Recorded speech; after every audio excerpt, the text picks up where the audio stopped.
منهم ومن الذين آمنوا وعملوا الصالحات وتواصوا بالحق وتواصوا بالصبر آمین یا رب العالمین۔ آپ کے انٹروڈکشن میں بہت ساری محبت بھی تھی، لیکن اس انٹروڈکشن نے میرا مضمون پوری طرح بدل دیا۔ تو میں آپ سے پہلے ایک بات کرنے آیا تھا، اب میں دو باتیں کروں گا انشاءاللہ۔ اللہ تعالیٰ نے قرآن میں جس رسول کا سب سے کثرت سے ذکر کیا ہے وہ موسیٰ علیہ السلام، اور ان کی بہت ساری خصوصیات ہیں۔ ان میں سے ایک دو باتیں اس بات کے لیے اب ذہن میں رکھ لیں۔ وہ یہ ہیں کہ جب ہمارے نبی صلی اللہ علیہ وسلم پر بوجھ زیادہ بڑھ جاتا تھا اور ان پر اتنا پریشر ہو جاتا تھا کہ اللہ تعالیٰ ان کو تسلی دیتے تھے، تو تسلی دینے کا ایک طریقہ یہ تھا کہ وہ ان کو موسیٰ علیہ السلام کا ذکر کرتے تھے۔ ما انزلنا علیک القرآن لتشقى الا تذکرۃ لمن یخشی۔ ان الفاظ کے بعد آگے جا کر اللہ تعالیٰ یہی کہتے ہیں وَهَلْ أَتَاكَ حَدِيثُ مُوسَىٰ، آپ پر موسیٰ کی بات نہیں آئی ابھی تک؟ پہلے موسیٰ کی بات سنا چکے ہیں اپنے نبی کو علیہ الصلوۃ والسلام، لیکن یہاں خاص ذکر ہے کہ ابھی آپ جس موڑ سے گزر رہے ہیں، جو مشکل آپ پر آ رہی ہے، اس سے گزرنے کے لیے آپ کو ہمت کی ضرورت ہے، اور اس ہمت کے لیے آپ کو موسیٰ علیہ السلام کا یہ واقعہ سنیں گے تو آپ کو ہمت آ جائے گی۔ تو خیر، موسیٰ علیہ السلام قرآن میں 70 سے زیادہ مقامات پر جن کا ذکر ہے، وہ اس طرح سمجھ لیں کہ جس نے کوئی کہے کہ میں نے قرآن پڑھا ہے، ان کو موسیٰ علیہ السلام کے بارے میں نہیں معلوم، اس نے قرآن نہیں پڑھا۔ اور یہ بھی سمجھ لیں کہ وہ اس انداز سے ہمارے دین کے سب سے بڑے معلمین میں سے ہیں، یعنی ہم نے جتنی ہدایات اللہ تعالیٰ سے لی ہیں اس کا بہت بڑا حصہ ہمیں موسیٰ علیہ السلام کی مثال کے ذریعے سے ہم تک پہنچ رہا ہے۔ لیکن ایک مقام آتا ہے کہ وہاں موسیٰ علیہ السلام ہمارے معلم ہونے کے بجائے، یہاں تک کہ ہمارے نبی کے لیے بھی ایک مثال ہونے کے بجائے علیہ الصلوۃ والسلام، وہ خود علم کے طلبگار ہیں، وہ خود اب ٹیچر نہیں ہیں، اب وہ اسٹوڈنٹ ہیں۔ تو ایسی کون سی ہستی ہوگی جس کا مقام ایسا ہے کہ جس شخص کو اللہ تعالیٰ نے اپنی کتاب میں ہم سب کے سکھانے کے لیے اس کی مثالیں دی، اب اس کو بھی استاد کی ضرورت ہے، اتنا اونچا مقام۔ اور ایسی شخصیت کو جس طریقے سے اللہ تعالیٰ نے اس کا تعارف کرایا ہے، آپ کو معلوم ہوگا، جو قرآن پڑھتے ہیں ان کو معلوم ہوگا، میں موسیٰ علیہ السلام کے اس قصے کا ذکر کر رہا ہوں جس کا ذکر سورۃ الکہف میں ہے۔ خضر یا خضر، یہ الفاظ ہمیں روایات میں ملتے ہیں، قرآن میں نہیں ملتے۔ قرآن میں جو اللہ نے اپنے الفاظ میں اس شخص کا تعارف کرایا ہے وہ کیا ہے؟ فوجد عبدا من عبادنا، ان کو ہمارے بندوں میں سے ایک بندہ ملا، ان دونوں کو ہمارے بندوں میں سے ایک بندہ ملا۔ آپ ذرا یہاں غور کریں کہ اس سے اعلیٰ مقام میرے نزدیک قرآن میں مجھے دنیا میں نظر نہیں آتا کہ ایک رسول جس کو اتنا اعزاز دیا گیا ہے، اس رسول کو اب جس سے سیکھنا ہے، کم از کم اس کا نام تو ہمیں معلوم ہونا چاہیے، اللہ تعالیٰ کو اس کے نام کا ذکر کرنا چاہیے، اس کا بھی ایک خاص اعزاز ہے علیہ السلام۔ لیکن ان کے بارے میں اللہ تعالیٰ نے جو سب سے بڑا ان کو اعزاز دیا ہے نا، وہ کیا ہے کہ یہ ہمارے بندوں میں سے ایک بندہ ہے۔ عربی کے طالب علم جانتے ہوں گے، کیونکہ عربک پروگرام ہے، عربی کا پروگرام ہے آپ کے ہاں، اسلامیات کا پروگرام ہے، قرآن اسٹڈیز کا پروگرام ہے۔ اگر کہا ہوتا فوجد عبدنا، ہمارا بندہ انہیں ملا، تو وہ معرف ہو جاتا، معرف بالاضافہ، یعنی وہ خاص ہے، ہمارا خاص بندہ۔ لیکن جب کہا عبدا من عبادنا، کوئی ایک بندہ ہمارے بندوں میں سے، نکرہ، اس کا خاص فائدہ کیا ہے؟ اللہ تعالیٰ نے یہ عظیم درس مجھے اور آپ کو سکھایا ہے کہ سب سے اعلیٰ مقام جو اس دنیا میں مجھے ملے گا نا، وہ میں اللہ کے بندوں میں سے کوئی بندہ بن جاؤں، بس، اس سے اعلیٰ مقام نہیں ہے۔ ہم ایک دوسرے کو عزت دیتے ہیں، ایک دوسرے کو ریکگنائز کرتے ہیں، لیکن جس شخص کو اللہ تعالیٰ نے اتنے اعلیٰ مقام پر جا کر ریکگنائز کیا ہے، وہاں پر بھی جو سب سے اعلیٰ اعزاز دیا ہے وہ ہے عبد، بندہ۔ اللہ کا بندہ بن جائے انسان، وہی اصل عزت ہے۔ ہمارے نبی صلی اللہ علیہ وسلم کو کتنے اعزازات قرآن میں دیے گئے ہیں، لیکن ان کی سیرت میں بھی ایک اعلیٰ مقام ہے جب اللہ تعالیٰ نے ان کو ایک سفر پر لے جا کر ان کو ایک خاص مقام دیا ہے، الاسراء والمعراج۔ جہاں جہاں آپ کو اس الاسراء والمعراج کا ذکر آئے گا، وہاں اللہ کے نبی، ہمارے نبی کے لیے نہ تو رسول کا لفظ صلی اللہ علیہ وسلم، نہ نبی کا لفظ صلی اللہ علیہ وسلم، نہ خاتم النبیین کا لفظ، وہاں کیا ہوگا؟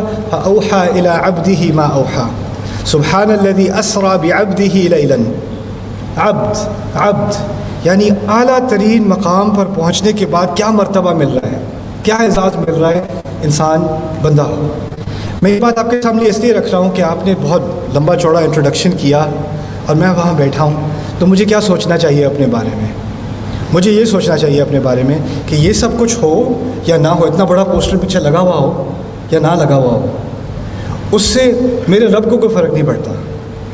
مجھے فرق پڑنا شروع ہو جاتا ہے، مجھے احساس ہونا شروع ہو جاتا ہے یہ تو کچھ بہت ہی بڑا پوسٹر ہے یار یہ تو کچھ بہت ہی لمبا انٹروڈکشن ہو گیا، تو بہت زیادہ تالیاں بج رہی ہیں۔ یہ احساسات انسان کے دل میں آ سکتے ہیں، لیکن اگر اللہ تعالیٰ کا واقعی اللہ تعالیٰ اپنے رب سے ایک صحیح رشتہ ہے نا، تو یہ چیزیں آئیں یا جائیں، ایک چیز اپنی جگہ سے نہ ہل جائے، میں اب کے علاوہ کوئی اور رتبہ نہ لے لوں اپنے لیے۔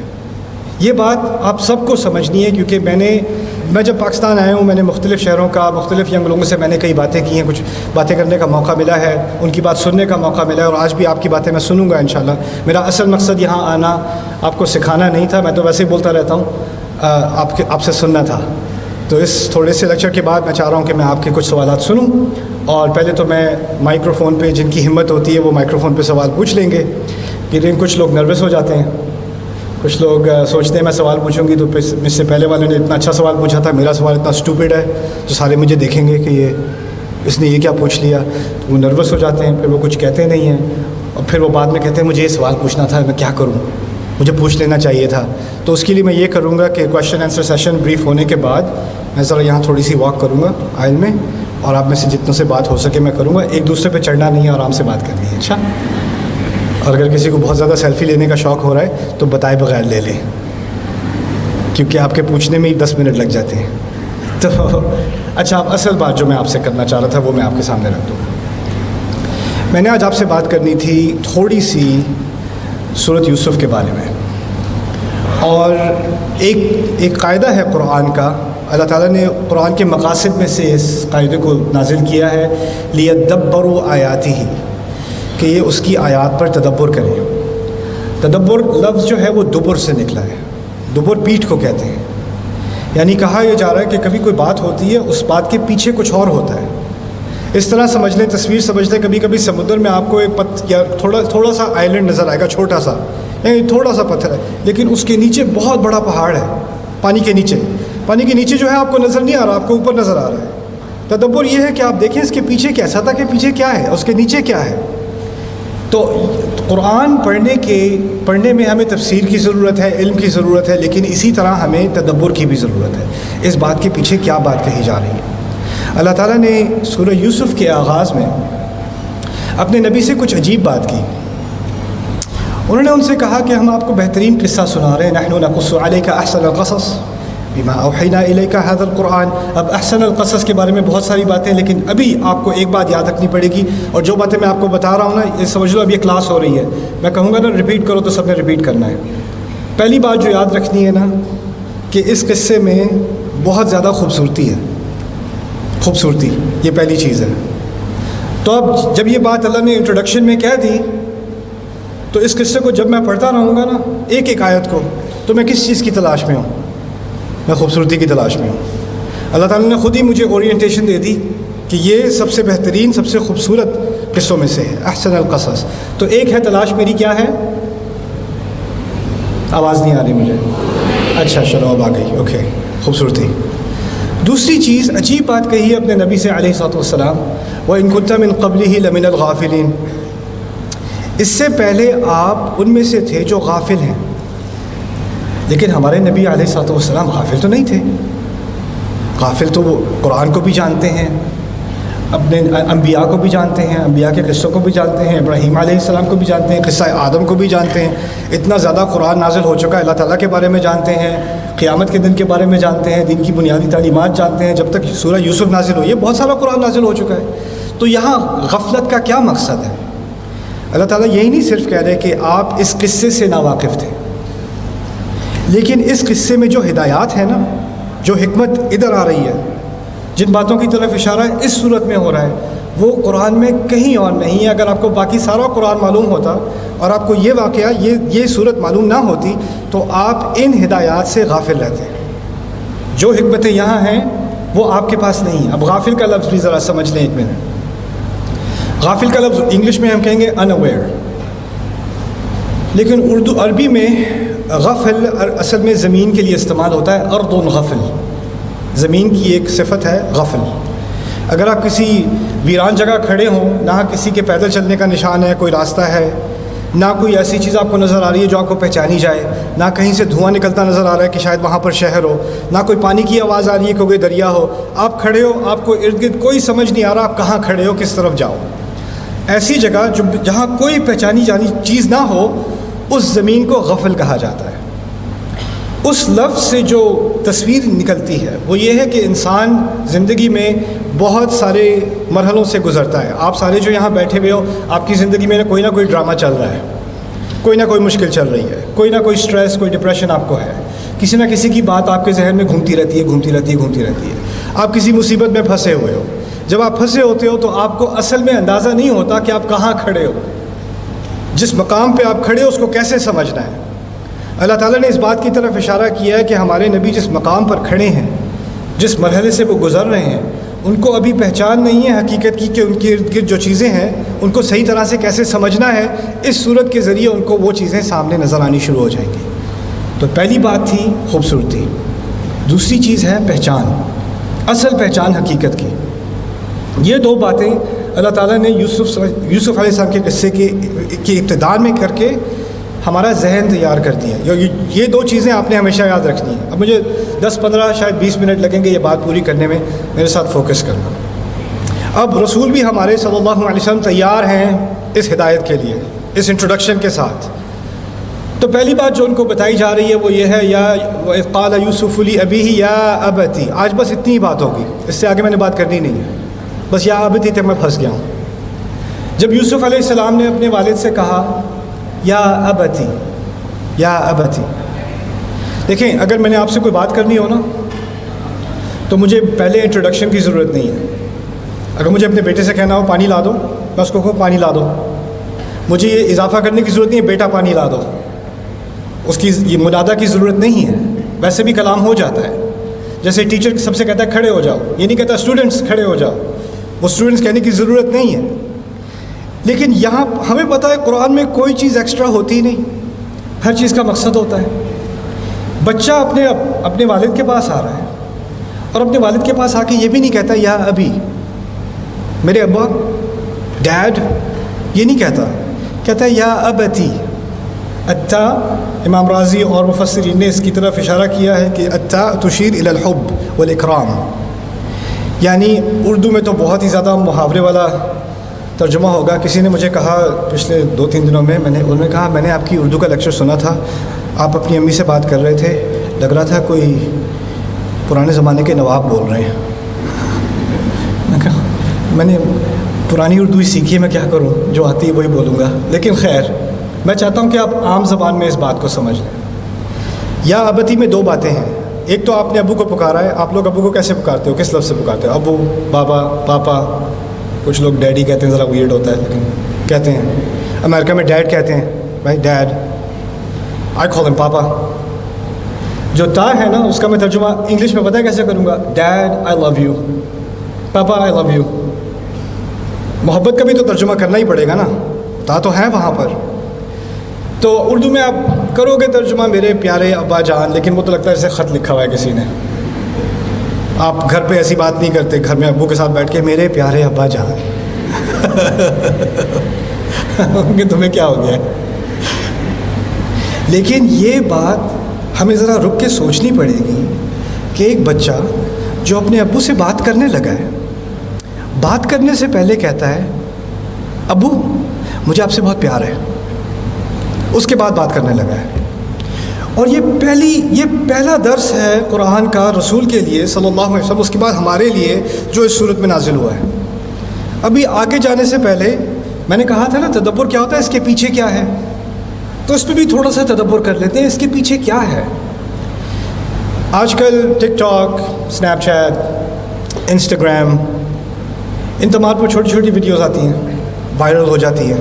ایک دفعہ میں نے ایک ویڈیو دیکھی, ایک بچہ چھوٹا سا ہے, بڑی مرچ مسالے والی گالیاں دے رہا ہے, 2 سال کا بچہ. It's a viral video, 20-30 million لوگ اس کو واچ کر رہے ہیں، ہنس رہے ہیں، شیئر کر رہے ہیں، اس کو بڑا فنی سوچ رہے ہیں. مجھے تو بڑی ڈسٹربنگ لگی یہ چیز کہ ایک چھوٹا سا بچہ ایسے گالیاں دے رہا ہے. سوال یہ پیدا ہوتا ہے کہ اس نے وہ گالیاں سیکھی کہاں سے؟ دے تو وہ رہا ہے، اس کو ملی کہاں سے؟ اس کی زبان پر آئیں کیسے؟ اس نے کہاں سے لی ہیں آپ بتاؤ؟ سارے بڑوں سے، اپنے والدین سے لی ہے، اپنے بڑے بھائی سے لی ہے جو بڑے اس کے گھر میں ہیں. جو چیز وہ سنتا ہے اسی کو وہ ریکارڈ کرتا ہے، پھر اسی کو ری پلے کرتا ہے. بچے تو آئینہ ہوتے ہیں، وہ جو ان کے سامنے آئے گا اسی کی ریفلیکشن وہ بن جائیں گے. تو جب یوسف علیہ السلام نے اپنے ابو سے کہا ہے یا ابتی، محبت کا اظہار کیا ہے، تو ان کو کہاں سے ملا یہ؟ ایک بچے کو کہاں سے یہ شعور آئے گا کہ اس نے اپنے باپ سے بات کرنی ہے؟ تو بات کرنے سے پہلے یہ کہے ابا جان میں آپ سے محبت کرتا ہوں، اب ایک بات کرنی ہے. یہ صرف ایک آئینے کا نتیجہ ہے. یعنی ابو بار بار کہتے ہیں بیٹا آئی لو یو، ادھر آؤ ذرا میرے ساتھ بیٹھ جاؤ، بیٹا آئی لو یو، پانی پی لو، بیٹا آئی لو یو، اندر آؤ، باہر نہیں جاؤ، باہر زیادہ سردی ہو گئی ہے، بیٹا آئی لو یو، چلو نماز پڑھتے ہیں. ہر بار محبت کا اظہار کس سے سنتا ہے وہ بچہ؟ باپ سے سنتا ہے. اور باپ سے سن کے اس کو اب عادت پڑ گئی ہے کہ جو بھی بات کرنی ہوتی ہے تو کیا کہتے ہیں؟ پہلے محبت کا اظہار کرتے ہیں الفاظ سے، یا ابتی. میں نے یہ سیمینار اس موضوع پر میں نے دنیا کے بہت سارے مختلف جگہوں پر یہ مضمون چھیڑا، اور میں نے ایکسپیریمنٹ کے طور پہ اپنے ینگ نوجوان لڑکوں سے پوچھا، بیلجیم میں، امریکہ میں، کینیڈا میں، پھر یہ ملیشیا میں نے آڈینس سے پوچھا آپ میں سے کتنے ہو جو ساری عمر جب آپ چھوٹے تھے تو آپ سنتے آئے ہو اپنے ابو سے کہ وہ آپ سے کتنی محبت کرتے ہیں؟ بیٹا آئی لو یو، بیٹا آئی لو یو، بیٹا آئی لو یو، بیٹا بڑا پیار کرتا ہوں تم سے، بیٹا تمہیں مجھے بہت پیارا ہے. ہاتھ اٹھا لیں. کچھ نظر آ رہا ہے پیچھے ذرا دیکھنا. 1 2. قرآن یہ بات سکھا رہا ہے کہ محبت کا اظہار الفاظ کے ذریعے بہت ضروری ہے. ہماری تو بیٹیاں بھی نہیں سنتی شاید. بیٹیاں بیٹا آئی لو یو، بیٹا آئی لو یو، بیٹا I love, oh my god, we are a loveless society. میں نے اپنی بہن سے بھی پوچھا، میرے ماں پاپا یہاں بیٹھے ہیں، کہ پاپا used to say I love you. She goes no that's weird. There is love, محبت ہے تو، لیکن ہم کہتے نہیں ہیں. تو اگر کہتے نہیں ہیں تو پھر ظاہر ہے کسی اور طریقے سے کمیونیکیٹ ہوتی ہوگی محبت. تو اگر ہمیں واقعی محبت سمجھنی ہے، اور یہ ان الفاظ کے اندر محبت ہی ہے، تو محبت سمجھنے کا ایک طریقہ میں آج آپ کو سمجھا دوں، پھر یہ آیت اور یہ باقی صورت سمجھ میں آئے گی. محبت کو سمجھنے کے لیے 5 طریقے ہوتے ہیں جن کے ذریعے میں کسی کو بتا سکوں یا اس تک یہ پیغام پہنچا سکوں کہ مجھے اس سے محبت ہے. سب سے آسان طریقہ الفاظ ہیں. الفاظ وہ ہمارے ہاں تقریباً حرام ہیں. ہمارے کلچر میں محبت والے الفاظ جب ہوتے ہیں تو وہ خطرناک معلوم ہوتے ہیں. اگر شوہر بیوی کو کال کر کے کہے بیگم آئی لو یو، وہ کہ کیا ہوا ہے؟ اوہ نو. اگر بچہ باپ سے آ کے یا ماں سے آ کے کہے گا ماما آئی لو یو سو مچ، پتہ ہے اب آگے سے پیسوں کی درخواست آنے والی ہے. یعنی محبت کا اظہار اصل میں ٹرانزیکشن کی تیاری کے لیے یا کسی ڈیزاسٹر کی پریپریشن کے لیے پہلے ہم کہتے ہیں آئی لو یو، زیادہ نہیں مارنا، آئی لو یو. تو یہ صرف ایک ان کیس آف ایمرجنسی ایک بٹن ہے ہمارے ہاں محبت کا اظہار. عام نہیں ہے. تو پھر عام کیا ہے؟ ایک اور طریقہ. تو پہلا طریقہ ہے الفاظ. یہ یاد رکھتے ہیں 5 طریقے ہوں گے. پہلا طریقہ کیا ہے؟ الفاظ. دوسرا طریقہ ہے خدمت. ماں بچے کے لیے ناشتہ بنا دے گی، جو ہے کپڑے استری ہو جائیں گے شوہر کے لیے، یا گھر صفائی کر دی جائے گی، یا جو کہا تھا وہ کر دیا، جو پوچھے بغیر بھی کر دیا. ٹھیک ہے، اتنا خیال رکھا، پاؤں دبا دیے، کچھ کر دیا. یہ خدمت ہوتی ہے نا. اب خدمت کرتے ہیں تو خیال یہ آتا ہے کہ چلو خدمت کر دیے تو اب الفاظ کی تو ضرورت نہیں ہے، خدمت خود ہی سے بول رہی ہے مجھے کتنی محبت ہے. لیکن ہمارے یہاں کچھ کہ ہاں بہاولپور میں نہیں ہوتا، یہ صرف ملتان میں ہوتا ہے. میں ابھی آپ اس سے امیون ہو، یہ صرف ملتان کا مسئلہ ہے، میں بتاتا ہوں. وہ یہ ہے کہ وہاں پر نا کچھ لوگ ایسے ہوتے ہیں جو خدمت کر رہے ہوتے ہیں لیکن الفاظ میں اتنی نفرت ہوتی ہے. کچھ مائیں ہیں وہاں پہ ملتان میں, یہاں پہ نہیں ہے. ناشتہ بناتے بناتے اتنا طنز, اتنی تنقید, اتنی ڈانٹ, ہر چیز کو کرٹیسائز کرنا, اور پھر یہ لو انڈے کھاؤ. کوئی جا کے ملتان والوں کو سمجھائے یہ نہ کیا کرے. یعنی خدمت میں کیا ہے؟ محبت کا اظہار ہے. اسی وقت بیک وقت الفاظ میں کیا ہے؟ یہ تو دے ہیٹ می, یہ مجھے کیوں اتنی تکلیف دیتے ہیں, یہ کیوں ہمیشہ میرے اوپر طنز کرتے ہیں, یا مجھے کرٹیسائز کرتے ہیں, یا میرا مذاق اڑاتے ہیں, یا مجھے کسی اور کے ساتھ کمپیئر کرتے ہیں, مجھے ہمیشہ نچلا کرتے ہیں, لیکن کپڑے بڑے اچھے استری کرتے ہیں. سروس بھی ہو رہی ہے, خدمت بھی ہو رہی ہے, اور الفاظ بھی اس کے متضاد جا رہے ہیں. اصل محبت میں شاید دونوں کی ضرورت ہو, الفاظ بھی پیارے ہوں اور خدمت بھی ہو ساتھ. ٹھیک ہے نا؟ تو یہ 2 ہو گئے. میں نے کتنے کہا تھا, کتنے ہوں گے؟ 5. اچھا, اچھی بات ہے, اب سمجھ میں آئی بات. تیسری چیز, تحفے. تحفے وہ نہیں ہوتے جو مانگے جاتے ہیں. تحفے وہ ہوتے ہیں جو کسی کے مانگے بغیر, کسی کی توقع کے بغیر آپ نے دے دیا. Water, it's very nice, thank you. Okay. تحفے, اب ہوتا کیا ہے کہ کچھ لوگ نہ کہتے ہیں نہ میں نے خدمت کرنی ہے, نہ میں نے محبت کے الفاظ استعمال کرنے ہیں. میری محبت کا سب سے بڑا ثبوت کیا ہے؟ تحفے. میں نے فیس بھر دی, میں نے گاڑی میں پیٹرول ڈال دیا, میں نے اس ریسٹورانٹ پہ میں لے کے گیا تھا, میں نے یہ کیا, میں نے وہ کیا, میں نے یہ تحفہ دیا, میں نے یہ ٹرپ کیا, میں نے نئے کپڑے عید پہ لے کے دیے, میں نے یہ کچھ کیا. جو تحفے کیے ہیں وہی تحفے کافی ہیں. اور جب کوئی جھگڑا ہوتا ہے تو آپ تو لگتا ہے مجھ سے محبت ہی نہیں کرتا. اچھا, محبت نہیں کرتا تو وہ کس نے پے کیا تھا, وہ کس نے کیا تھا, وہ کس نے کیا تھا. تحفوں کی لسٹ بنی ہوتی ہے نا, تو وہ ثبوت ہوتا ہے کہ میں کتنا پیار کرتا ہوں. اب تحفے دے دیے تو جو الفاظ استعمال کرنے ہیں کرو, جتنے تکلیف دینے والے استعمال کرنے ہیں, کھلی اجازت ہے اب. اور خدمت کی تو اب کوئی ضرورت نہیں ہے کیونکہ تحفے ہیں, وہ باقی چیزوں کے لیے کمپنسیٹ کر دیتے ہیں. تو ہوتا کیا ہے, کبھی کبھار کوئی صرف الفاظ کو پکڑ کے نہ اس کو خدمت کا خیال ہوتا ہے نہ تحفوں کا خیال ہوتا ہے. کوئی خدمت کو پکڑ لیتا ہے, نہ اس کو تحفوں کا خیال ہے نہ الفاظ کا خیال ہے. کسی کو تحفوں کا خیال ہے, نہ اس نے خدمت کرنی ہے نہ الفاظ کرنے. ہر ایک نے ایک چیز پکڑی ہوئی ہے. لیکن محبت میں اس تمام چیزیں نیچرلی آتی ہیں نا, تینوں.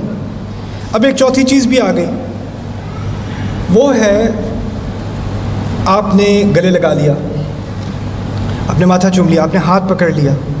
اس کو انگلش میں تو ہم کہیں گے فزیکل افیکشن, یعنی محبت کا اظہار. کم گیو می اے ہگ, میرے ساتھ آ کے بیٹھو, مجھے اپنا ہاتھ دو, میں تمہارا ہاتھ چوموں, میں تمہارا ماتھا چوموں. یہ سب چیزیں بھی انسان کے لیے ضروری ہوتی ہیں. الجزائر کا میرا ایک دوست تھا, اس کے ساتھ میں ایک جگہ جا رہا تھا تو بچہ رو رہا تھا, اس کا نا بہت زور سے رو رہا تھا. تو میں نے کہا اٹھا لو اسے. کہتا نہیں ہم نہیں اٹھاتے. کہتا ہمارا ایک رول ہے کہ اگر بچے کو اٹھاؤ گے نا تو اگلی دفعہ وہ اور زور سے روئے گا, تو اس کو رونے دو, اس کے سسٹم میں سے یہ ساری چیز نکلنے دو, ورنہ ساری زندگی اٹھاتے رہو گے. ٹھیک ہے, تو اس کو پڑے رہنے دو. یعنی ان کے یہاں ہے کہ اس رول کے ذریعے انہوں نے بچے کو سکھا دیا کہ ماں باپ نے مجھے اٹھا کر, گلے لگا کر, تسلی دے کر, محبت دے کر, مجھے یہ کمفرٹ اپنے پیرنٹس سے نہیں ملنی, یہ ملنی ہی نہیں مجھے. اور ان کا یہ فارمولا یہ ہے کہ اس طرح وہ چیخے چلائے گا کم یا روئے گا نہیں. آپ کو کیا لگتا ہے کہ جس بچے کو شروع میں محبت سے گلے نہ لگایا گیا ہو, جس کو نہ اٹھایا گیا ہو, وہ آگے جا کر اس کی شخصیت پہ اس کا اثر ہوگا کہ نہیں؟ کیا لگتا ہے آپ کو؟ ہوگا تو صحیح, ہوگا تو صحیح. دیکھیں, جس کو پتہ ہی نہیں کبھی کہ محبت کے الفاظ استعمال کیسے کرتے ہیں, خدمت کیا چیز ہوتی ہے, جس نے کبھی اپنی زندگی میں دیکھا ہی نہیں تحفے کیا ہوتے ہیں اور تحفوں کا صحیح استعمال کیا ہوتا ہے, جس نے کبھی گلے لگانا اور یہ چیزیں کرنا اس نے کبھی ایکسپیرینس ہی نہیں کیا, آگے جا کے جب اس کی شادی ہوگی, اس کے بچے ہوں گے, تو اس کی بیوی یا اس کا شوہر بیوی یہ بھی فیل کریں گے یہ تو مجھے لگتا ہے محبت ہی نہیں کرتے, یہ ہر چیز سے انکمفرٹیبل ہو جاتے ہیں, یہ تو مجھ سے ذرا دور ہو کے رہتے ہیں, کیونکہ جیسے ان کے لیے کوئی آکورڈ سی چیز ہے. یہ تو چیزیں نیچرل ہونی چاہیے, طبیعی ہونی چاہیے, لیکن یہ ہے ہی نہیں ان کے اندر. گھر کے اندر ایک عجیب ماحول بن جاتا ہے, ایک ڈپریسنگ ماحول بن جاتا ہے, کیونکہ وہ یہ چوتھی چیز اس گھر میں نہیں ہے. تو 4 چیزیں بتائی تھیں ابھی تک. ذرا مجھے یاد دلانا کیا تھی الفاظ؟ کیا اجماع نہیں ہے امت میں؟ کیا ہو رہا ہے یہ؟ خدمت. تیسری چیز کیا تھی؟ تحفے. چوتھی فزیکل افیکشن. پانچویں چیز میں نے ایجاد کی اپنی طرف سے بنائی ہے، بدعت ہے میری. ایک قرآن سے لے کر، بلکہ انہی آیات سے لے کر اس کو سمجھنے کے لیے میں آپ کو پہلے ایک مثال دیتا ہوں. فرض کریں آپ کی باجی ہیں اور آپ کا جاب انٹرویو ہوا. اب وہ آپ کا انٹرویو اچھا گیا، اب وہ جاب آفر آپ کو کر رہے ہیں اور آپ مشورہ لینا چاہ رہے ہیں اپنی باجی سے. باجی کے پاس آپ آئے، باجی ذرا ضروری بات کرنی ہے، وہ انٹرویو جو ہے وہ ہو گیا ہے، جاب وہ آفر کر رہے ہیں. باجی آپ کی یہ کرنی ہے، ہاں پھر کیا ہوا؟ اچھا یہ تو اچھا ہوا، تو کر لو، اس میں کیا ہے؟ ہاں ٹھیک ہے تو پھر آپ ذرا تنگ آ کے کہتے ہو باجی ذرا ایک سیکنڈ فون رکھ کے مجھ سے ذرا بات کر لیں. نہیں میں سن رہی ہوں، میرے کان چل رہے ہیں، میں کان سے نہیں ٹائپ کر رہی. ذرا باجی پلیز ذرا مجھے دیکھ کے ذرا بات کر لیں. تو باجی ایسے فون، بتاؤ.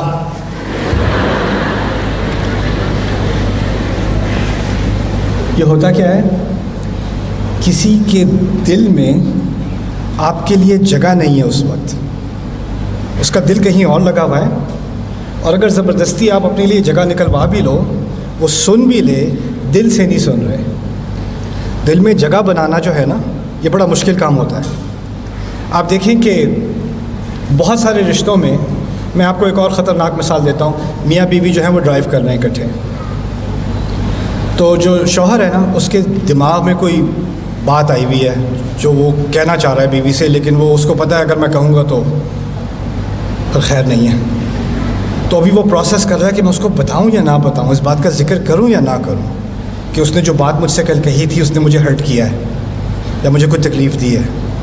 تو وہ سوچ ہی رہا ہے. مسئلہ یہ ہے کہ مرد جو ہے اللہ تعالیٰ نے ہمیں کافی معاملوں میں عقل مند بنایا ہے، سوچنے کے معاملے میں تھوڑا بیوقوف بنایا ہے. ہماری شکل پہ پتہ چل جاتا ہے کچھ سوچ رہا ہے بندہ، کچھ چھپا نہیں سکتے.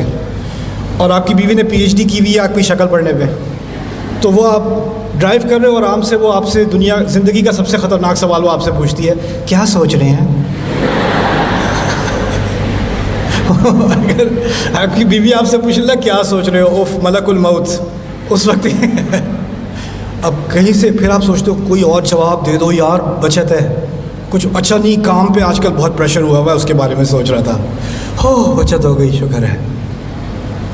لیکن پھر وہ کہتی ہے نہیں مجھے پتہ ہے کوئی اور بات ہے. او ہو آپ بتا دیں. دیکھیں اللہ نے قرآن میں کہا ہے کہ آپ میرا لباس ہیں اور میں آپ کا لباس ہوں.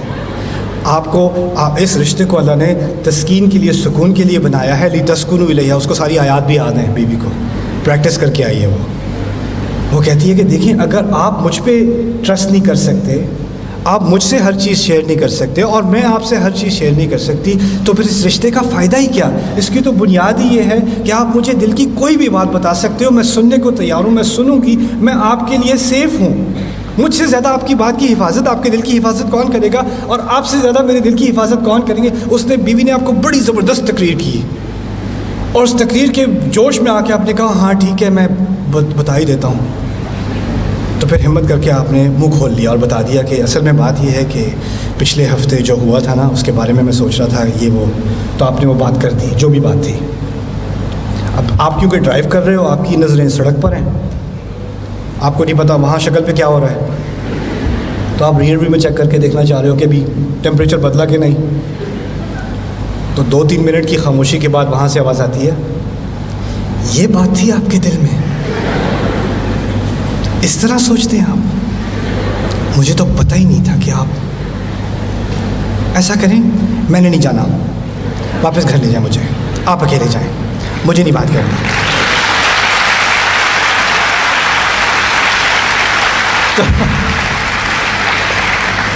تو لوگ تالیاں بجا رہے ہیں وہ اندر رو بھی رہے ہیں، مجھے پتہ ہے. تو خیر اب شوہر نے کیا سیکھا اس پورے ایڈونچر سے؟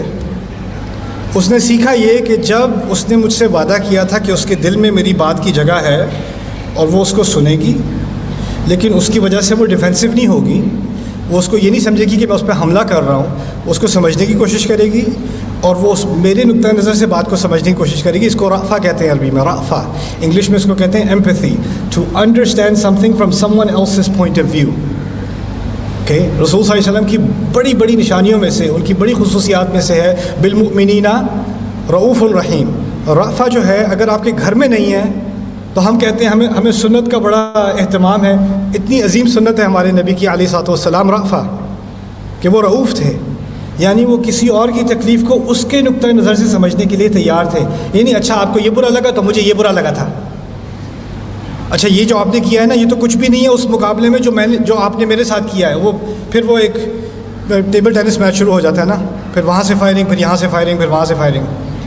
اب جب اس بیوی کو برا لگا اور اس نے وہ بات کہہ دی, وہ پہلے تو کہہ رہی تھی آپ مجھے کچھ بھی بتا سکتے ہیں, پھر پتہ چلا کہ اس کے دل میں اس بات کو برداشت کرنے کی صلاحیت نہیں ہے, تو شوہر نے کہے بغیر ایک بڑا عظیم درس اپنے لیے سیکھ لیا. اس نے ایک ہدایت لے لی اپنے لیے, میری بیوی کچھ چیزوں کے بارے میں اس کے دل میں میرے لیے جگہ نہیں ہے, وہ باتیں میں اس سے آئندہ نہیں کروں گا, کیونکہ اگر کروں گا تو یہ ہوگا یا اس سے زیادہ ہوگا. اب اس بیوی نے اس شوہر کو سکھا دیا ہے کہ اب آپ میرے بارے میں جو یہ باتیں آپ کے دل میں ہیں نا, یہ آپ دل میں ہی رکھا کریں, یہ میرے سامنے نہ کریں, مجھے اس کی ٹالرنس نہیں ہے. اور یہ دوسری طرف بھی ہوتا ہے, بیوی ہو سکتا ہے شوہر سے کوئی بات کرے کانفیڈنس میں اور وہ پھٹ جائے. اب بیوی بھی سیکھ کیا رہی ہے, ان کو تو میری بات سننے کا کوئی صبر ہے ہی نہیں, وہ تو اس کے لیے تیار ہے ہی نہیں کہ میری بات کو وہ سن سکیں, دل سے سن سکیں. یہاں صرف غور سے سننے والی بات نہیں ہو رہی, دل میں جو جگہ بنائی جاتی ہے نا, غور سے سننا تو آسان ہے, ابھی آپ میرے لیے غور سے سن رہے ہو, یہ تو آسان ہے. طالب علم کلاس میں بیٹھا غور سے بات سن رہا ہوتا ہے. دل میں کسی کی بات کے لیے جگہ بنانا بہت مشکل کام ہوتا ہے, کیونکہ اس میں شاید آپ کو اپنی انا پر بھی کوئی دھبا لگے, کوئی ہٹ لگے کہ اس میں تو میری تنقید بھی ہے. تو یہ جب جگہ نہیں بنتی نا, اور شوہر سیکھ جاتا ہے کہ میری بیوی کے دل میں اس کے لیے جگہ نہیں ہے, تو انسان کا مسئلہ یہ ہے کہ جو دل کی بات ہوتی ہے اس نے کسی نہ کسی سے کرنی ہوتی ہے, کرنی تو ہے اس نے. اب وہ شاید جا کے اپنی ماں سے کرے گا, یا باپ سے کرے گا, یا دوست سے کرے گا, لیکن شیطان اس موقع کا فائدہ اٹھا کے کہتا ہے کسی ایسے شخص سے کرو جس سے حرام کا راستہ کھل جائے. کہیں اور انسٹاگرام پہ کوئی نہ کوئی تو ہوگا جو کہے گا دل کی کشادگی _XX5, میں سننے کو تیار ہوں.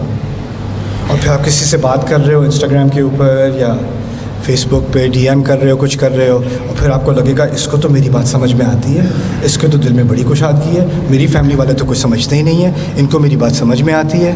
اور پھر آپ اپنے گھر والوں سے بالکل مصنوعی قسم کی بات کرتے ہو, دل کی کوئی بات نہیں کرتے. گھر پہ کیسا دن گزر رہا تھا, کیا ہو رہا تھا, سب ٹھیک, آج کیا ہوا, کچھ بھی نہیں. اس طرح کی سطحی بات کر کے دل کی بات فون پہ ہو رہی ہے, دل کی بات دوستوں سے ہو رہی ہے. آپ نے دیکھا ہوگا بچے آپ کے اگر ہوں جو ٹینیجرز ہیں, کالج اسٹوڈنٹس وغیرہ ہیں, دوستوں سے بات کر رہے ہیں, پھر ماں پوچھے گی کس سے بات کر رہے ہو, کسی سے بھی نہیں, کیا بات کر رہے ہو, کچھ نہیں.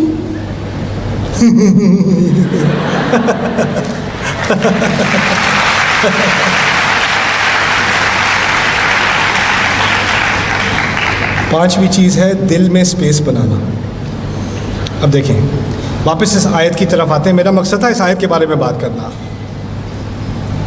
اس آیت میں اللہ تعالیٰ نے ایک بچے کو, یوسف علیہ السلام کو, اتنا کمفرٹیبل بنایا ہے کہ وہ اپنے ابا کے پاس جا کے اس نے ایک خواب کی بات کرنی ہے, لیکن خواب کی بات کرنے سے پہلے وہ اپنے والد کو اویئر کرنا چاہتے ہیں, ان کو آگاہ کرنا چاہتے ہیں کہ یہ بات ذرا ضروری ہے, مجھے آپ کے دل کی ذرا پوری کمپلیٹ سپیس چاہیے. ابھی آپ کسی بھی کام میں مصروف ہوں اس کو پاز کر دیں, مجھے آپ کی مکمل اٹینشن چاہیے اور آپ کے دل کی کشادگی کی ابھی مجھے ضرورت ہے. جب انہوں نے یہ سپیس دی تو انہوں نے کہا انی رأیت 11 کوكبا والشمس والقمر رأیتهم لی ساجدین. اب دیکھیں ہم نے اپنے کلچر میں پہلے تو یہ کیا ہے کہ بچوں کے ساتھ ہم کہتے ہیں کہ بچوں سے سختی نہ کرو تو وہ بگڑ جاتے ہیں, بچوں سے سختی نہ کرو تو وہ بگڑ جائیں گے, تو کچھ نہ کچھ تو ہونا چاہیے معاملہ. دوسرا یہ کیا ہے کہ بیچارہ جو باپ ہے وہ کام پہ جاتا ہے, پیچھے ماں کو سٹریس لگی ہوئی ہے، وہ برتن بھی صاف کر رہی ہے، گھر کا کام بھی کر رہی ہے، یہ بھی کر رہی ہے، بچہ بھی شور مچا رہا ہے. تو ماں کے پاس اس کے ہتھیاروں میں سے ایک ہتھیار یہ ہوتا ہے تیرے ابا آئیں گے نا تو اس کو بتاؤں گی. تو ابا کو غصہ آتا ہو یا نہ آتا ہو، ابا اس امید میں ہو کہ گھر آؤں گا تو بچوں کو گلے لگاؤں گا، لیکن اس کے گھر آنے سے پہلے ہی بچے کے دماغ میں کیا ہے، ابا جو آ رہے ہیں نا وہ ایکسیکیوشنر آ رہا ہے گھر پہ، پولیس والے پہنچ گئے ہیں تو اب باپ کو بھی عجیب کہ بچے گلے لگا کے فوراً بھاگ جاتے ہیں، دور رہتے ہیں، ڈرتے رہتے ہیں باپ سے. اور کبھی کبھی ایسے باپ بھی ہوتے ہیں جو اس ڈر کو انجوائے کرتے ہیں. ہاں کیا کیا تھا آج، ورنہ باہر اپنے کالگ سے بات کریں گے، سر کیا حال چال ہے آپ کے، ٹھیک ہے بالکل ٹھیک ہے، ہاں جی ٹھیک ہے. پھر گھر پہنچے، ہاں کریم کیا کر رہے ہو، ایک ہی بندہ اس کی ساری ٹون بدل جاتی ہے. جو خوبصورت ہدایت اللہ تعالیٰ نے یہاں پر دی ہے نا، اب اس کے اثرات کو سمجھنے. آخری بات ہے میری، پھر میں آپ کے سوال لوں گا انشاءاللہ. 5 جو محبت دکھانے کے طریقے ہیں، اس میں سے جو 5واں ہے نا، وہ اگر نہ ہو تو باقی کے 4 بیکار ہو جاتے ہیں. یہ سمجھ لینا، باقی کے 4 بالکل بیکار ہو جاتے ہیں. اگر آپ کو اندازہ ہو جائے کہ آپ کی مدر یا آپ کے فادر آپ کی بات سمجھ نہیں سکتے یا اس کو ٹالریٹ وہ کر ہی نہیں سکتے، تو وہ جتنا بھی کہتے رہیں میں بڑی یاد آتی ہو، بڑی محبت ہے تمہیں، جتنے بھی تحفے دے دیں، جتنی بھی خدمت کر لیں، جتنے بھی گلے لگا لیں، ایک بہت بڑی کمی رہے گی. اصل محبت اس انسان سے ہوتی ہے جس کے دل میں آپ کے لیے جگہ ہے، جس کے دل میں جگہ ہے. پھر ان باقی چیزوں کے پیچھے کچھ معنی بھی ہوتا ہے، ورنہ وہ ساری چیزیں آرٹیفیشل ہو جاتی ہیں. چاروں کی چاروں ہوں. ہماری کتنی ساری فیملیز میں تحفے بھی دیے جا رہے ہیں، گلے بھی لگائے جا رہے ہیں، خدمتیں بھی کی جا رہی ہیں، لیکن دل میں محبت کا احساس نہیں ہوتا. کتنے لڑکے لڑکیاں مجھے آ کے کہتے ہیں مجھے تو لگتا ہے میری فیملی مجھ سے پیار ہی نہیں کرتی، مجھے تو بوجھ سمجھا ہوا ہے، میں تو بس ڈس اپوائنٹمنٹ ہوں، میرے ابو کبھی مجھ سے خوشی نہیں ہوتے. جب بھی بات کرتے ہیں تو اس کی چیز کی بات کرتے ہیں کہ جو میری ناکامیاں ہیں اسی کا ذکر کرتے ہیں، میری کسی کامیابی پہ خوش نہیں ہوتے. Nothing is ever good enough. تو ہم نے ایک ایسی انوائرمنٹ بنا دی ہے اپنے گھروں میں. اب اس کا اثر کیا ہوگا یہ سمجھ لیں. یوسف علیہ السلام بچپن کی عمر میں ان کے ایک ہی ان کے اوپر جو مربی تھے، ان کے جو ان کی تربیت کر سکتے تھے، جو ان کی اصلاح کر سکتے تھے، وہ ان کے والد صاحب ہیں. اللہ تعالیٰ نے اس بچے کو ایسے ہولناک احوال سے گزارا ہے، اس کے اپنے بھائی اس کو مار مار کے کنویں میں پھینک رہے ہیں.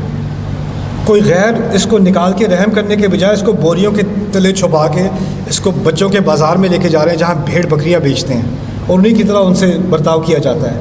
پھر وہ کسی اور ملک میں پہنچ جاتا ہے یہ بچہ، جہاں جس کی زبان بھی اس کو نہیں آتی، اور وہاں اب نہ اس کو کبھی اپنے ابو سے کوئی تعلق نہیں رہا، اپنی امی سے نہیں رہا، فیملی سے کٹ چکا ہے. کتنا ٹراما ہے اس بچے کے دل کے اوپر، کتنی مشکلوں سے. اور پھر اس کی تقریباً پوری نوجوانی جیل کے اندر گزری ہے، تقریباً پوری جوانی. سوال یہ پیدا ہوتا ہے کہ وہ کون سا اثر تھا، وہ کون سی ایک چیز تھی جو یوسف علیہ السلام کے دل میں ایسی زبردست تھی کہ ان کا ماحول جتنا بھی خراب ہو، جتنا بھی ڈپریسنگ ہو، جتنی بھی مشکلوں میں وہ پڑیں، ان پر اس کا اثر نہیں ہوتا، وہ پھر بھی امیدوار رہتے ہیں.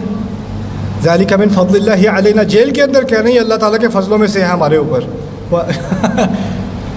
جیل میں بیٹھ کے کون کرتا ہے اللہ کا بڑا کرم ہے؟ کون کہتا ہے؟ کیسے ان کا یہ آؤٹ لک بنا؟ کیسے یہ بنا؟ ایسے کہ جس باپ نے یہ دروازہ کھولا تھا نا کہ وہ آپ سے محبت کا اظہار 5 طریقے سے، جس کی طرف ہلکا سا اشارہ کر دیا، اور آپ ان سے محبت کا اظہار کر سکتے ہو. ایک دفعہ وہ محبت آ جائے، اس کے بعد جو ہدایت دی جاتی ہے نا، وہ 1-2 الفاظ بھی ہوں، وہ ساری زندگی اس بچے کے ساتھ رہیں گے. اس بچے کو بار بار تقریر کرنے کی ضرورت نہیں ہے. آپ لوگ فیملی میں کہتے ہو، میں تو اپنے بیٹے سے کہتی رہتی ہوں نماز پڑھ نماز پڑھ نماز پڑھ، وہ پڑھتا ہی نہیں. میں تو اتنا کہتی ہوں یہ کرو یہ کرو یہ کرو، وہ کرتے ہی نہیں. میں اپنے بیٹے سے کہتا ہوں، اپنی بیٹی سے کہتی ہوں، اپنے شوہر سے کہتی ہوں، سنتے ہی نہیں. سنتے اس لیے نہیں ہے کہ دروازہ نہیں کھلا ہوا ابھی دل کا، آپ نے اسپیس نہیں بنائی. آپ کو سنوانا ہے، سننا نہیں ہے. اگر سنوانا ہوتا ہے نا تو پھر پہلے سننا پڑتا ہے اور دل سے سننا پڑتا ہے. یہ چھوٹی سی ہدایت قرآن نے دی ہے، اس سے زندگی بہت خوبصورت ہو سکتی ہے. اور ہو سکتا ہے ہم بھی اس معاملے میں غافل تھے، اس معاملے میں ہم اپنی فیملی میں، اپنی سوسائٹی میں غافل تھے. اور اگر یہ نہیں ہوگا تو کیونکہ ہماری ینگ جنریشن کو بہت ساری مشکلات کا سامنا کرنا ہے نا، بہت سارے پریشرز ہیں ان کے اوپر. اب کیا کرتے ہیں وہ ان پریشرز کے اندر وہ گر جاتے ہیں، پھسل جاتے ہیں, غلطی ہو جاتی ہے. جب غلطی بھی ہو جاتی ہے دوستوں کو بتا دیں گے, کسی اور کو کسی غیر کو بتا دیں گے, گھر میں کبھی کسی کو نہیں بتائیں گے, کیونکہ گھر میں وہ برداشت نہیں ہے. گھر میں یہ ماحول نہیں ہے کہ اگر گرے ہو بیٹا تو چلو میں تمہیں دوبارہ اٹھا لوں, میں تمہاری مدد کر دوں. وہ رفع کہاں پہ گئی؟ یہ یا ابتی, اتنا چھوٹا سا یا ابتی, اس پہ ہی انسان تدبر کر لے تو شاید پوری زندگی, پوری فیملی کی زندگی, آنے والی نسلوں کی زندگی خوبصورت بن جائے. جزاکم اللہ خیرا, بارک اللہ لی ولکم فی القرآن الحکیم ونفعنی وإیاکم بالآیات والذکر الحکیم. السلام علیکم ورحمۃ اللہ وبرکاتہ.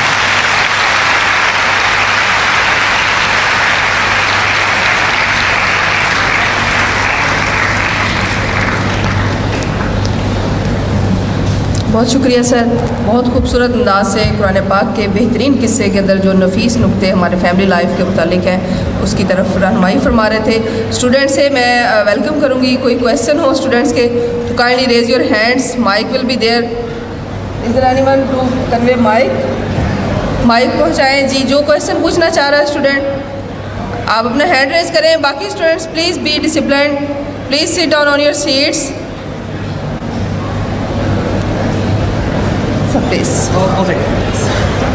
Okay, any questions? جی وعلیکم السلام. سر ابھی آپ نے جیسے بات کی ہے پیرنٹس کی طرف سے, سر اب تو وہ سارا کچھ ہمارے مائنڈ میں بن چکا ہے, جو ان کا بیہیویئر تھا, جو سب کچھ انہوں نے ہمارے ساتھ کیا. سر اب تو ہم اپنی یوتھ میں آ گئے, 1940s میں ہے, ہمارا انکانشیس مائنڈ اس چیز سے بہت زیادہ جو ہے وہ اسٹک ہو گیا, سب اسٹک ہو گیا کہ ہم اس سے ہل نہیں سکتے. اب ہم ایسا کیا کریں کہ ہمارے اندر وہ چینجنگ آ سکے جو حضرت یوسف نے تھی.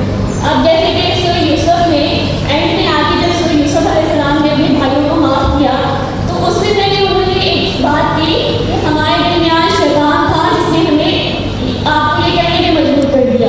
تو میں جب دوبارہ سورہ یوسف کے اسٹارٹ پہ گئی تو وہاں پہ یہی سیم بات حضرت یعقوب نے کہی تھی کہ بیٹا اپنے بھائیوں کو یہ بات نہ بتانا کیونکہ شیطان کھلا دشمن ہے. تو وہ یہ بات حضرت یوسف نے اینڈ میں ریپیٹ کی. تو یہ بیہیویئر ہمارے اندر کیسے آیا ہے؟ اوکے, بہت اچھا سوال ہے آپ کا بیٹا. دیکھو یہ بات سمجھ لو کہ کبھی میں نے بات تو بہت لمبی ہے, میں نے تھوڑی سی بات کا ذکر کیا ہے, لیکن کیونکہ تم نے سوال پوچھا ہے تو میں اس کا بھی تھوڑا سا تمہیں حوالہ دیتا ہوں. بات یہ ہے کہ کبھی کبھی آپ کسی کو پوری محبت دیتے ہو, 5 بتائے تھے نا, 5 کے 5 کرتے ہو, لیکن لگتا ہے آپ کے اور اس کے دل کے درمیان اس نے ایک دیوار بنائی ہوئی ہے. آپ کی محبت کا کوئی اثر ہی نہیں ہوتا, آپ کے الفاظ کا کوئی اثر نہیں ہوتا, آپ کے تحفوں کا کوئی اثر نہیں ہوتا, آپ کی خدمت کا کوئی اثر نہیں ہوتا. سارا کچھ کر لو, وہ پھر آ کے کہتے ہیں تم نے کیا کیا ہے میرے لیے, تم نے کیا کیا میرے لیے. بلکہ وہ جو محبت آپ دیتے ہو وہ واپس آپ کے منہ پہ ماری جاتی ہے بار بار بار بار بار بار. اور یہ مسئلہ تھا یعقوب علیہ السلام کا باقی اپنے بیٹوں کے ساتھ.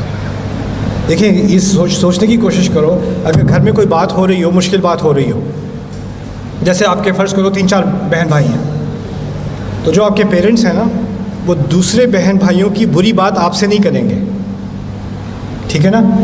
اگر گھر میں کوئی کسی کی تنقید ہو رہی ہو, بچہ آ جائے اندر, تو ہم کہتے ہیں چلو بعد میں بات کریں گے, بچے ابھی یہاں پر ہیں. یا بچے سے کہو گے کہیں اور جاؤ, بڑے بات کر رہے ہیں, کیونکہ کسی کے بارے میں بری بات کہی جا رہی ہے. عجیب چیز یہ ہے کہ یوسف علیہ السلام سے ان کے والد نے یہ کہا کہ تمہارے بھائی تمہارے خلاف بڑی بری اسکیم بنائیں گے, فیکید لک کیدا. پھر شیطان کا بھی ذکر کر دیا. بچے سے کیوں کیا؟ میں پیرنٹ ہوں, میں اپنے بچے سے کبھی ایسی بات نہ کروں کسی اور بچے کے بارے میں. انہوں نے یہ کیسے کر دی؟ یہ اہم سوال ہے اور یہ آپ کے جواب کی طرف جا رہا ہے. دیکھیں کبھی کبھی فیملی میں ایسی سچویشن ہوتی ہے کہ بچوں کو بھی آگاہ کرنا پڑتا ہے خطرے کا. کیوں ایسا ہے کہ سورہ یوسف میں یعقوب علیہ السلام نے اپنے دوسرے بیٹوں سے بات نہیں کی, بیٹا حسد نہ کیا کرو, یہ چھوڑ دو, دشمنی چھوڑ دو, اور اللہ کے نبی ہیں, ان سے زیادہ اچھی نصیحت کون کرے گا. بات اس طرف اشارہ کیا جا رہا ہے کہ شیطان کے وسوسے کے ذریعے کبھی ایسی دیوار بن جاتی ہے نا کہ آپ اس کو اپنے الفاظ سے, اپنی محبت سے, اپنے اخلاق سے توڑ نہیں سکتے. جو بھی کر لو وہ ویسے کے ویسے ہی رہتے ہیں. اور جب ایسا ہو جاتا ہے نا تو اس دیوار کو اللہ اور طریقوں سے توڑتا ہے. جو دیوار محبت سے نہیں ٹوٹتی اس کو اور طریقے سے توڑنا پڑتا ہے. جب کئی سال بعد وہ بھائی یوسف علیہ السلام کے سامنے آئے ہیں تو یوسف علیہ السلام نے انہیں فوراً ایکسپوز نہیں کیا. پتہ ہے میں کون ہوں, ایسا نہیں کیا، بلکہ اس قصے کا ایک عجیب ترین ایپیسوڈ یہ ہے کہ ان کو واپس بھیجا، پھر بلایا، پھر واپس بھیجا، پھر بلایا. ابھی تک جو قصہ چل رہا تھا بہت آسانی سے آپ فالو کر سکتے ہو. جب دوسرے حصے میں پہنچتے تھوڑی کنفیوژن ہو جاتی ہے، یہ ہو کیا رہا ہے، آگے پیچھے آگے پیچھے آگے پیچھے. یہ ہو اصل میں کیا ہو رہا ہے، یوسف علیہ السلام ان کی دیوار توڑ رہے ہیں. ان کو توڑنا آسان ہے، انسان کو توڑنا آسان ہوتا ہے، انسان کی دیوار توڑنا مشکل ہوتا ہے. اور یوسف علیہ السلام اگر بدلہ لینا چاہتے تو فوجیوں سے فوراً کہتے ان میں سے ایک ایک کو پکڑو، ایک ایک کو کنویں میں ڈالو، ان کو پتہ تو چلے انہوں نے کیا کیا تھا. لیکن یہ انہوں نے نہیں کیا. اب اس کی میں آپ کو ایک پریکٹیکل مثال دیتا ہوں، قصے سے نہیں، ہماری زندگیوں میں سے. ایک خاتون مجھے ملی جو ان کے والد نے، ان کی والدہ نے ان کے ساتھ بچپن میں بہت زیادہ زیادتیاں کی تھیں. ان کو مارا بھی تھا، ان کو ابیوز بھی کیا تھا، ان کو طرح طرح سے ہیوملیٹ کیا تھا، ٹارچر کیا تھا. بہت ہی زیادہ جانوروں والا سلوک ان لوگوں نے اپنی بیٹی کے ساتھ کیا تھا. یہاں تک کہ جب اس بیٹی کی شادی بھی ہوئی تو وہ اس لیے اس نے جلدی کی شادی میں کہ کسی طرح اپنے ماں باپ سے ان کے گھر سے نکل جاؤں، اس عذاب سے میں بچ جاؤں جو اس کے ماں باپ نے اس پر کیا. کئی سال گزر گئے، اب اس کی عمر زیادہ ہو گئی ہے، وہ بھی خود ماں ہے، اس کے والدین بھی اب بوڑھے ہو چکے ہیں جنہوں نے اس کو بچپن میں ٹارچر کیا تھا. اب وہ جب ماں باپ بوڑھے ہو گئے تو جو باپ جو ہے وہ ہارٹ کا پیشنٹ بن گیا، ماں کو جو ہے وہ ڈائبٹیز ہو گئی، دونوں مریض ہیں، ان کا خیال کرنے والا کوئی نہیں ہے. اب آپ اندازہ کرو کون خیال کرتا ہے ان کا. جس بیٹی کو ٹارچر کرتے تھے نا، وہ اب ان کا خیال کر رہی ہے. وہ میرے پاس آئی، اس نے مجھے کہا ان کی خدمت کرتے ہوئے میرے دل کے اندر اتنی تکلیف ہوتی ہے، مجھ سے رہا نہیں جاتا. ان لوگوں نے مجھے اتنا ابیوز کیا تھا، اتنا ابیوز کیا تھا، اور اللہ چاہتا ہے میں ان کی خدمت کروں. یہ تو اگر آپ دیکھتے ہوتے کہ یہ میرے ساتھ کیا کرتے ہیں تو آپ کو یہ لگتا کہ یہ لوگ تو انسان بھی نہیں ہیں، شیطان ہیں. میں کیسے ان کی خدمت کروں، کیسے ان کو معاف کروں؟ پھر مجھے لوگ کہتے ہیں معاف کرو معاف کرو، معاف نہیں کرو گے تو اللہ معاف نہیں کرے گا. کہ میں نہیں کر سکتی معاف. ایک تو اس طرف سے مجھ پر عذاب آیا، اب آخرت میں بھی عذاب آئے گا کہ معاف نہیں کر سکتی. میں نے سوال پوچھا کس نے آپ سے کہا ہے کہ معاف کرنا فرض ہے؟ کہاں سے غلط فہمی ملی ہے آپ کو؟ وَلَمَنِ انتصر بعد ظلمه فَأُولَئِكَ مَا كَانَ عَلَيْهِمْ مِنْ سَبِيلٍ. اگر کوئی اپنی مدد کرنے لگے، اگر انصاف کی طلب کرے، اس کو باقاعدہ ڈیمانڈ کرے، اس کے خلاف آپ کوئی کیس نہیں کر سکتے. اللہ تعالیٰ نے اس کی کھلی چھٹی دے دی. اور پھر بعد میں بھی یہ بھی کہا ہے فَمَنْ عَفَا وَأَصْلَحَ فَأَجْرُهُ عَلَى اللَّهِ.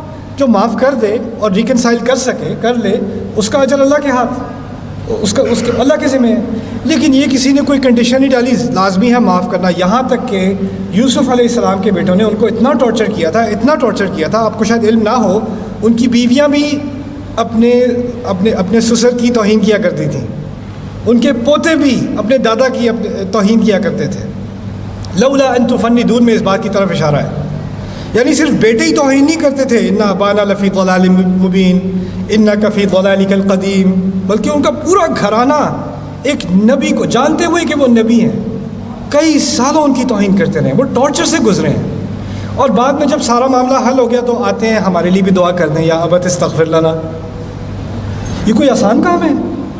یہاں تک کہ نبی کے لیے بھی آسان نہیں ہے. اس نبی نے بھی کہہ دیا، یہ نہیں کہا اجل یا ای یا نعم، کہا سوفا استغفر لکم ربی، کروں گا ذرا بعد میں، ابھی نہیں، ابھی دل تیار نہیں ہے. اب وہ معافی مانگنے آ بھی رہے ہیں لیکن ابھی دل تیار نہیں ہے. اس چیز کو بھی اللہ تعالیٰ نے اکنالج کیا ہے، اللہ تعالیٰ نے انسان کی تکلیف کو اکنالج کیا ہے. تو اگر آپ کے دل میں ایک سختی آ گئی ہے نا، تو ایک طرح سے تو آپ انسان ہو، آنی تو تھی. جس کے ساتھ سختی کی گئی ہو اس کے دل میں سختی تو آئے گی. اللہ تعالیٰ نے ہمیں انسان ہی بنایا آخر کار. لیکن اگر آپ کو اس کا حل چاہیے نا، تو یا تو آپ انتظار کریں اس وقت تک جب آپ اس پوزیشن میں ہو کہ آپ اس بات کو، یعنی بدلہ لینے کی بات نہیں ہے، دیوار توڑنے کی بات ہے، اس کو آپ ایڈریس کر سکیں. جیسے اس عورت نے کہا کہ میں اپنے ماں باپ کو معاف کرنا چاہتی ہوں، میں کر نہیں سکتی. میں نے کہا اگر کرنے کا کوئی امکان بھی ہے نا، تو اس کا پہلا سٹیپ یہ ہوگا کہ آپ کو ان کی غلطی سے ان کو آگاہ کرانا پڑے گا، آپ کو کنفرنٹ کرنا پڑے گا. دیکھیں آپ نے یہ کیا تھا، آپ کو یاد ہے؟ آپ نے جو کیا تھا آپ کو یاد ہے؟ دیکھیں یوسف علیہ السلام کچھ غلطی کا ذکر کیے بغیر بھی معاف کر سکتے تھے، ٹھیک ہے نا؟ لیکن جب انہوں نے کہا ہے نا هل علمتم ما فعلتم بيوسف واخيه، کیا جانتے ہو کیا کیا تھا تم نے یوسف اور اس کے بھائی کے ساتھ؟ اذ انتم جاہلون، جب تم اپنے ہی جذبات میں گم تھے. جب تم جہالت کا تعلق جذبات سے بھی ہے، جب تم اپنے جذبات میں گم ہو کے تم نے جو نفرت دی ہے مجھے میرے بھائی کو، جانتے ہو تم نے کیا کیا تھا؟ یعنی کنفرنٹ کرنا پڑتا ہے. اگر کنفرنٹ نہیں کرو گے تو وہ دیوار نہیں ٹوٹے گی، اور ہو سکتا ہے اس دیوار ٹوٹنے کے بعد پھر امکان ہوتا ہے، ہو سکتا ہے کہ میں معاف کر سکوں، لیکن جب تک وہ نہیں ہوگا نا تو معافی جو ہے وہ بھی آرٹیفیشل ہوتی ہے. اس طرح ہم لوگ بچوں کی لڑائی ہوتی ہے تو کہتے ہیں چلو گلے لگو، ہاتھ ملاؤ، مسئلہ حل ہو جاتا ہے ایسے. وہ گلے لگاتے ہوئے بھی میں تجھے چھوڑوں گا نہیں، ہاتھ بھی ذرا زور سے دبائے گا وہ، لیکن دل میں تو بات رہ گئی نا. ہم اوپر سے مسئلہ حل کرتے ہیں، اندر کا مسئلہ حل نہیں کرتے. اندر کا مسئلہ تبھی حل ہوگا جب آپ کسی کو کنفرنٹ کرو گے، اور اگر آپ ابھی اس پوزیشن میں نہیں ہو کہ آپ کنفرنٹ کر سکو تو ابھی صبر کا مرحلہ ہے. کبھی کبھار یعقوب علیہ السلام کئی سال اس پوزیشن میں نہیں تھے کہ وہ اپنے بیٹوں کا سامنا کر سکیں اس طرح سے. اس وقت کہا تھا انما اشکو بثی و حزنی الی اللہ. تو جب وہ ایک وقت آ جاتا ہے پھر اس کے بعد اللہ تعالیٰ وہ دروازہ کھول دیتا ہے. میری دعا ہے کہ اللہ تعالیٰ آپ کے دلوں کو نرم کرے، اور جو جس تکلیف سے آپ گزرے ہو، شاید وہ پیرنٹس کی طرف سے آئی ہے، بچوں کی طرف سے آئی ہے، شاید وہ شوہر کی طرف سے آئی ہے، بیوی کی طرف سے آئی ہے، کسی کزن کی طرف سے آئی ہے، کسی کی طرف سے بھی ہے. ہوتے یہ ڈرامے گھر میں ہی ہیں، کسی غیر سے نہیں آتی تکلیف. جو دل کے قریب ہوتا ہے نا وہی تکلیف دے سکتا ہے. اسی لیے انبیاء کی زندگی میں جو سب سے بڑی مشکلیں تھیں وہ گھر والوں کی تھیں. باہر کی کسی دشمن کا مسئلہ نہیں تھا. یہاں تک کہ موسیٰ فرعون کے گھر میں ہی پلے بڑے ہیں، وہ بھی ایک طرح سے گھر والی بات تھی. تو یہ چیزیں جو آپ کی فیملی میں ہوتی ہیں، میری دعا ہے کہ اللہ تعالیٰ آپ کے دل کو وہ صلاحیت دے کہ آپ اس کا سامنا کر سکو انشاءاللہ. ان کو کرنے دیں پھر میں آتا ہوں.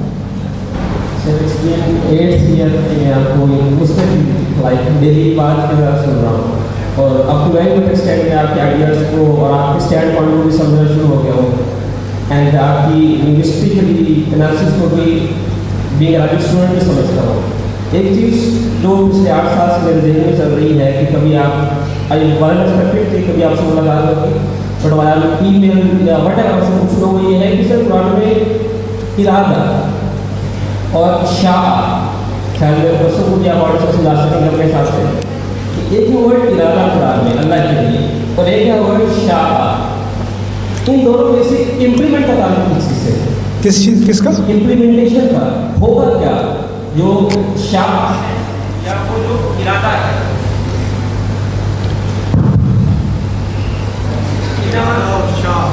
جی ارادہ